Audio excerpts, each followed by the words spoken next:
All right, everybody, the 2024 National PE Institute has officially been completed thanks to the incredible keynote speech of this gentleman here today, Chip Candy. He just killed it. There's crayons everywhere.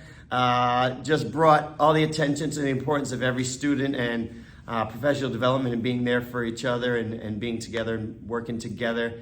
Chip, thanks for being here with me. I appreciate you. Yeah. Let's get started with the PE Institute in general. What's different about the PE Institute in comparison to maybe some other professional developments you've been to? All right, so there are, I would say, 3 or 4 things. The first one is the location. It's in Asheville, North Carolina, and it just doesn't get any better. The town, the facility, NC Asheville, everything about that is tremendous. The leadership down here is amazing, from Artie and Chris Walker and Keith Kramer and all the people who are on the board who do so much. It's just an amazing job that they do, and they do it every year. The biggest thing is the lineup is crazy. This is the best line. You can't miss going to any of the sessions. You don't want to miss a session because it's just crazy. So I would say, that's the biggest thing. But the other thing is it's family. Like, this has become, for a lot of people, family. We come here to connect, to reconnect, to talk to people, to get. This is our tribe now. So we're part of the tribe. You know that you're part of the tribe, and that's Luckily for me. And that's why we're here. We just want to be part of the tribe and part of what's going on. So people are asking to come here to present. It's crazy. Absolutely. Because there's so many good presenters and so much good that's happening. Listening to the 3 keynoters, they were just tremendous. So, yeah, every one of those keynoters were absolutely incredible, including yourself, Chip.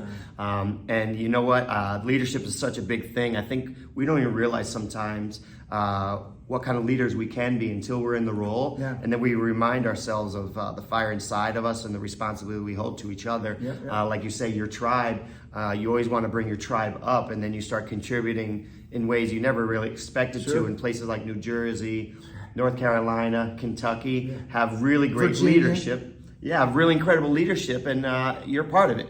PD itself, Chip, most of our districts have, a day before the school year starts where they call somebody in and you got 2 or 3 hours with some new ideas. Why is that enough? Why is that not enough? Why is it that you spend time outside of your paid time finding, these new ideas? Why isn't that enough? I look back at my career, and that's the only reason that I got anywhere. I only became a better teacher when I saw better teachers. You are who you hang with. Mm-hmm. So when you see better teachers, you become a better teacher. And it's just, so I'm just a product of everybody who I ever saw, who I ever came across. And they're just people who, they're just amazing people out there, and you got to go see other stuff. You can't expect to stay in your little building and think that you know it all. Sure. Even if you're on the internet, you got to go watch people present and how they present. So it's not just what they present, but it's like, oh, that's really a cool way to do that. So you're watching how they do things, and that's why you have to go to PDs. The other thing is it's just what we do. It's practical. It's where we go, and it's just how we get this stuff into our programs. Right. So again, we just want to be part of the tribe, and that's the fun part of it, is connecting with people. And that's the other thing too. You go to these PDs, you connect with other people. So it's not just going and seeing some people. You connect with so many people. And it's just like, you connect with somebody from Canada all the way to Poland, Hawaii. You never know where you're going to connect with somebody, and it's crazy stuff. And you learn from every one of them. Yeah, it's nothing like a different viewpoint than your own to kind of expand what you think about what you know. Oh, sure. It's tough for people in those buildings that you're by yourselves or with one person. You guys hit your stride, and you think you're doing a really great job, and you are. But you have no idea what you don't know. And I feel incredibly lucky that, like you mentioned, our tribe is full of people that when I have a curiosity, something I'd really like to enhance, I have so many incredible people to ask that question about.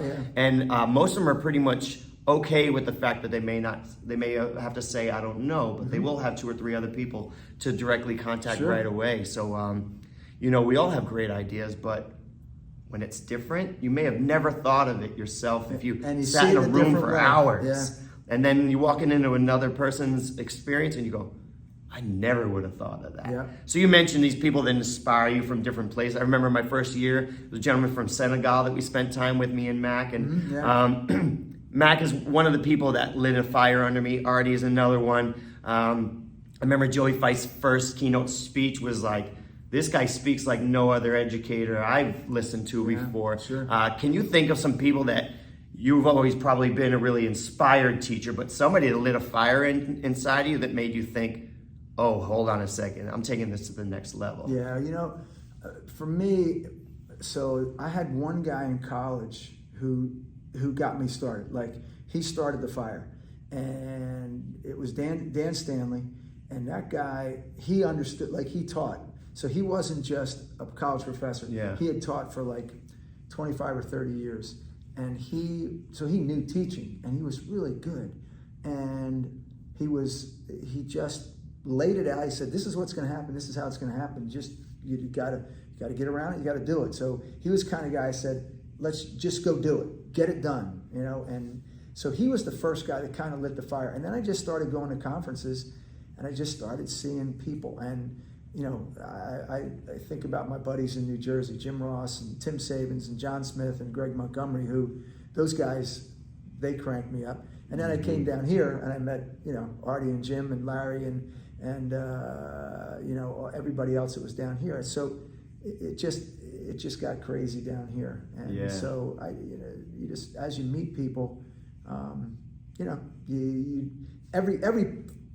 this hasn't stopped. I mean, every time I see somebody else, there's some new piece of fire, and you go, wow, okay, that's something else I got to do. For sure. I always thought that mentorship should go both ways, because there's somebody coming out of college with ideas that you never would have thought of. No, and that's something they've been doing since the moment they started thinking about teaching. Sure. I always say that you are the 5 people you spend the most time with.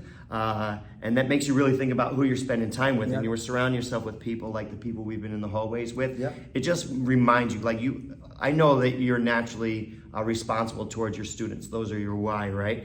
But you have to answer to some people that are spending their whys exactly the way they're supposed to be. And you're going, I'm not going back there and looking them in their eyes and not knowing that I gave it my all. Yeah, absolutely. So I know that the PE world is kind of a world of, I don't want to say have and have-nots, but the people who kind of make ends meet and the people who go through a brick wall to get to the other side for the students. And I had this kind of alternate viewpoint, because I know that those of us who are spending our summers like this sometimes feel discouraged because we're coupled together with those who don't give their fullest efforts as physical educators by other educators and definitely by non-educators.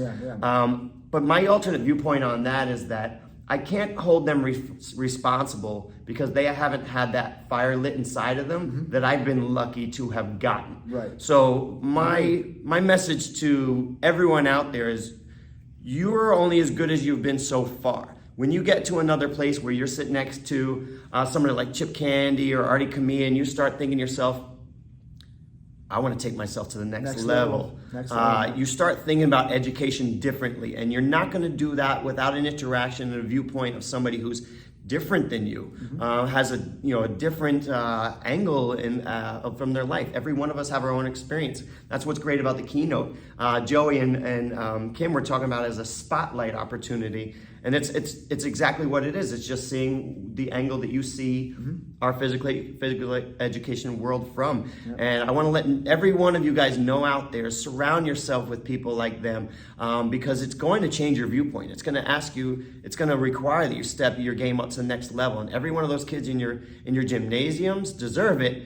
And we don't hold you responsible for not being at that next level. You're getting there over time, a little bit better. What was that word we were talking about earlier? The word. So what he's talking about is kaizen. Kaizen is a Japanese word that basically means a little bit each day, get a little bit better each day. It's just like the 1% rule.